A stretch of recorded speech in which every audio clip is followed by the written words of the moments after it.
back to Church Online. I want to tell you today about a time when I was asked to be a special guest. And I said, sure, I'll do it. But what is it that you want me to say? What is the theme? What is the idea that you want people to walk away with? And the organizer sent me back a message and she said, we'll be speaking to some women, and what we want to do is have them encourage others, to lift others up, to support other people, to be an encouragement to those around them. And I was like, yeah, I can get on board with that. In a world that is so judgmental and so harsh, and you're being told that you're not good enough, you're not smart enough, you're not strong enough, you're not mature enough.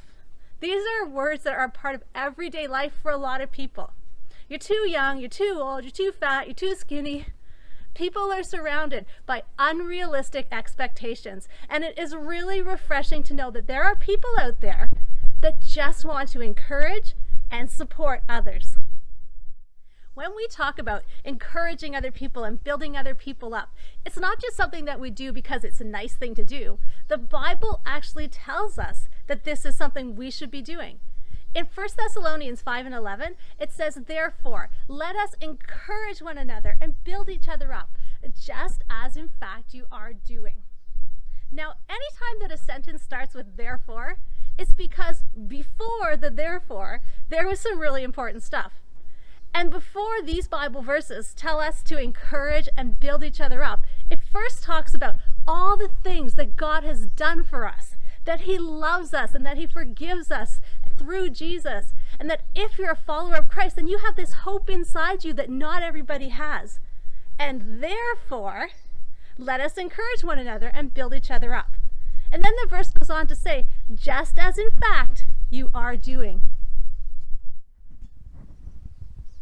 In this verse, the author of this part of the Bible, his name is Paul, and he's writing a letter to the people who are following Christ in a place called Thessalonica. And it isn't a lecture. He isn't saying, hey guys, you should be doing a better job of loving other people and building other people up, and that's what you're supposed to be doing, so get out there and do it. That's not what he's saying. He's actually saying, wow, you guys are awesome. You are supposed to love and encourage and build other people up, and that is exactly what you are doing. Excellent job. Keep up the good work. Maybe that's you, and Paul could have said the exact same thing to you. Keep up the good work. Keep encouraging people. Keep building each other up. Great job. What you're doing is important. Several years ago, I was standing in my kitchen and I was doing some kind of work. I was doing the dishes or something like that. And one of my boys came in and they said, Mom, can I help you? I'm like, yeah, for sure. You can definitely help me. And then they said, you got this, Mommy. You can do it. And then they smiled and said, I'm helping you by encouraging you. Somewhere, at some time, they had learned that encouraging others is a way of helping them. And there are many people in my life who have helped me with words of encouragement and words of wisdom or a pep talk here or there. And just like in this verse says, therefore, encourage one another and build each other up, just as in fact you are doing. Some of you are even go-to people. You're that person that people go to. When someone is dealing with hard stuff in life, they go to you and you help them. And you're full of wisdom and you can think on your feet and you know what to say and you're very helpful in that moment. And that might be you, but that's not me. I am an excellent listener and I can be there for you, and you can share with me the things that you're going through, and I'll have open ears and an open heart. But perfect words of advice, amazing words of wisdom, the exact right thing at the exact right moment, that's not me. But 3 days later, I'll have all of this great insight. I'll be like, oh, I should have said that. That would have been really helpful. Oh, those would have been empowering words if I had said that. I get so jealous sometimes when I watch scenes from a movie and someone is going through something and they're having this really hard time, but then someone comes along and they just know exactly what to say. Sometimes it's just a stranger sitting on a park bench and the stranger gives them all the answers to life's problems. Or sometimes it's kids and they're crying on their pillow and mom and dad come into the room and they sit down on the bed with them and they know exactly what to say. And then I have to remind myself, this is TV. They actually created that problem. so that they could solve that problem. That's not really life. There is this one thing that people say to encourage other people. I actually heard it on TV the other day, and it's very powerful, but when I listen to it, I think, that's not true. These are the words of wisdom that I heard. That God will never give you more than you can handle. That's encouraging, it's uplifting, it's inspirational, but it's not true. Nowhere in the Bible does it say that God won't give us more than we can handle. The Bible does say that we will never be in a situation where a temptation is so strong that we can't say no to it. That's the truth.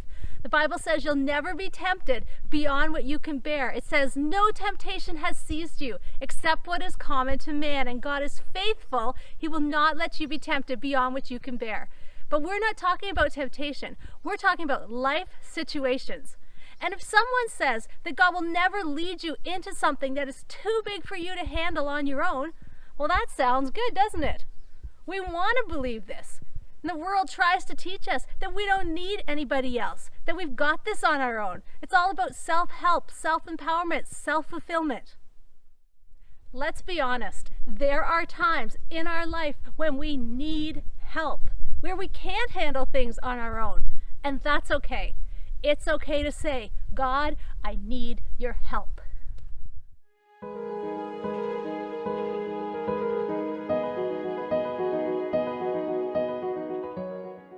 Because this message was first inspired by a women's ministry leader who wanted her group to be encouraged and empowered, we're going to take a look today at two very inspirational women in the Bible. In fact, if you Google superheroes in the Bible, you'll probably see their names listed along with many others. These are two ordinary women who did extraordinary things, not on their own, not through self-help, not through self-empowerment, not through self-fulfillment, but because God allowed them to be led into a situation that they could not handle on their own. So the first person we're going to take a look at is Sarah. Sarah was Abraham's wife, and they had been promised that they would be the parents of a great nation, but Sarah never got pregnant until she was 90 years old. Like 90. Poor lady. She didn't know if she should walk like with a cane, like an old lady, or she had that like pregnancy waddle going on, you know? But she didn't stand before God and say, this isn't more than I can handle. I got this. 90-year-old pregnant woman, bring it on. No. What she actually said, when she was told that she was going to have a baby and be a mother of a great nation, she said, ha, ha, ha, ha. She laughed. She laughed. Genesis 18 says, Now Sarah was listening at the entrance to the tent, which was behind him. Abraham and Sarah were already very old. Sarah was past the years of childbearing. So Sarah laughed to herself as she thought, after I am worn out and my Lord is old, will I now have this pleasure? Then the Lord said to Abram, Why did Sarah laugh and say, Will I really have a child now that I am old? Is anything too hard for the Lord? I will return to you at the appointed time next year, and Sarah will have a son. Sarah was afraid, so she lied and said, I did not laugh. But he said, Yes, you did laugh. Sarah thinks to herself, there's no way that I can have a kid. I'm an old lady. You see, sometimes God does allow us to be led into situations where we can't handle it on our own. And it's okay for Sarah to say, God, I am seriously going to need your help here. And she did have a child, and she did become the mother of a great nation. The next person we're going to take a look at is Esther. Esther was the queen of Persia in 478 BC. Esther is known as the queen who saves the Jewish people living in Persia at the time. And it sounds like the story of a superhero, the actions of the royal majesty, the mighty Queen Esther. But it wasn't like that. First, Esther wasn't always a queen. She was an orphan girl who was raised by her uncle. She was a Jew, and both her and her uncle loved and served God. Esther was brought into the king's castle along with some other young girls, but the king fell in love with her and took her as his wife, and she became the queen. The king did not know that Esther was a Jew, and he was about to issue an order that all the Jews were to be put to death. So Esther's uncle came to Esther and said, you have to talk to the king. You have to tell him not to kill your people. Now, seriously, this was a big deal. Times were different now than they were for Esther. And even though she was the queen, she wasn't allowed to talk to the king without being summoned. No one was. If you approached the king without being asked to, you could be put to death. It wasn't like today, where Princess Kate says to William, hey, honey, can you hold a diaper bag for me while I put the baby's shoes on? For Esther, talking to the king was a life or death situation. Do you think that Esther stood before God and said, I can handle this on my own. Hey, Jewish people, I got you covered. I got this. Bring it on. No, this is what Esther does.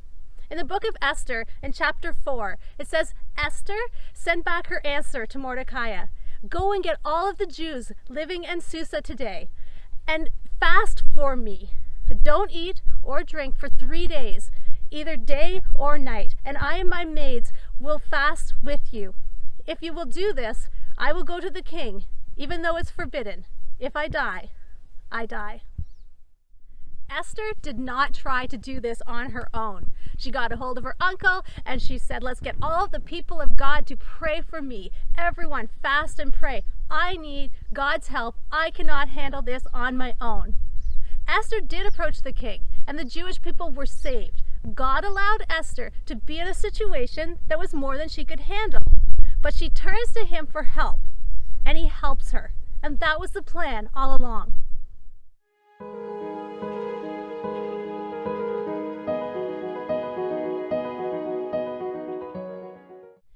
There will be times in your life when you feel like God has allowed you to be put into a situation that you can't handle. And maybe some of you are staying at home and you've got kids wrapped around your legs and dinner's burning on the stove and the phone is ringing and you're like, I can't handle this. I need God's help.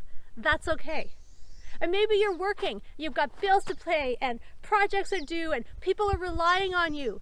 And it gets overwhelming and you begin to think, I need help. I need God's help. That's okay. Maybe some of you are retired and you're getting older and things are not as easy to do as they used to be, but you feel like God is still asking you to put yourself out there. And you are thinking, God, I can't do this on my own. That's okay. When we can't handle things on our own, that's when we realize that we need God and He is there for us every time. If you want to empower other people, to build them up, to encourage them when they face tough life situations, then we need to let them know that they have a God who created them, who loves them, and who is there for them through tough situations. And maybe it's not someone else who needs the encouragement. Maybe it's you. And you need to remember that you have a God who created you, who loves you, and is there for you through every situation. When I was getting ready to speak at this ladies' event, I was praying and I was asking God to show me what He wanted me to speak on and what He wanted me to focus on. And I kept getting this song stuck in my head. And it was the words to the song are, I lift my eyes up to the hills. Where does my help come from? My help comes from the Lord, maker of heaven and earth. And no matter where I was, this song just kept coming in my head. I'd be driving in the Jeep and it wouldn't even be the song that was on the radio, but this song would just be playing in my head. I lift my eyes up to the hills. Where does my help come from? My help comes from the Lord. I'd be, singing in the shower. I lift my eyes up to the hills. I'm having supper and I'm thinking, I lift my eyes up to the hills. So just before the ladies' event, I decided that this must be the verse that God wants me to share with that group.